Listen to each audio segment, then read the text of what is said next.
Said, hey, I'm Gale Pollock. I'm an Army nurse. Thought I'd check on you because you're over here at Bethesda. You know, what happened? He's a lieutenant. And he said, oh, you know, one of those F and IEDs.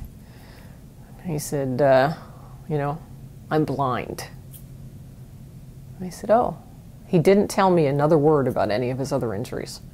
All he said was, I'm blind. And as I looked at him, he looked to me as though he was a deflating balloon, that he was just letting his life energy go. And I thought, nurse tough love coming up. I said, well, what are you going to do? And he said, I don't know. All I've ever wanted to do is be in the Army, and now I can't be in the Army. I thought, okay. Well, what'd you like about being in the Army? Oh, I'm a Ranger and blah, blah. And he starts getting pumped up telling me Ranger stories. And so now I know how to hook him. And I said, you know, Lieutenant, I think you're lying to me. You know, in our integrity in the military makes the difference between someone being alive and dead. So that's just not something that we play around with. And so I knew I was going to piss him off. And he, you know, tensed under my arm. And I said, because you can't be a Ranger.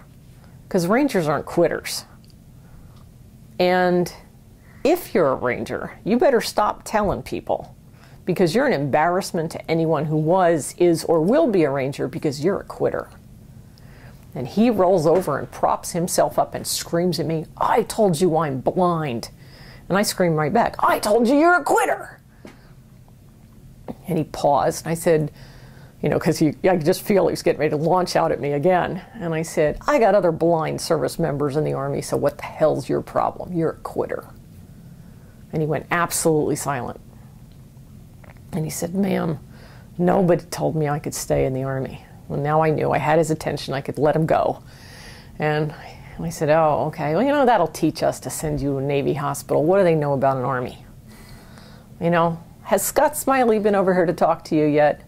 He got blinded, you know, about 8 or 12 months ago. He's working down at TRADOC. He's doing training.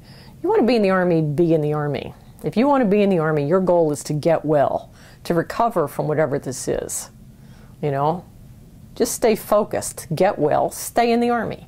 None of us are going to put you out of the Army if you want to stay in. Here's my card. If you have any questions, you call me. I left. His wife called me that night, Evelyn, and she said, ma'am, I don't know why you came or who you really are, but today's the first day that Ivan's been here. What did you say to Ivan? And I called her back and I said, well, you don't really need to know what I said to Ivan today. That was nurse stuff. You know, if he wants to tell you, he can. But I'm glad to know that Ivan's back. And it turns out that I slam dunked him, and then a young blind Marine came in and chewed his butt too about the fact that there was life beyond that bed. And he got harassed by me, and he got harassed by Mike, and now Ivan is a captain in the Army and attending the infantry advance course. He has not skipped a beat. So now Ivan is just this incredible man. He's a triathlete now. He's been climbing mountains. He's been, you know, biking. I think he did 6 marathons last year. I got up to Boston to see him when he finished the Boston Marathon. And he and some of his colleagues that I am absolutely focused on helping now, we are going to demonstrate to the world that life does not stop if you've lost your sight.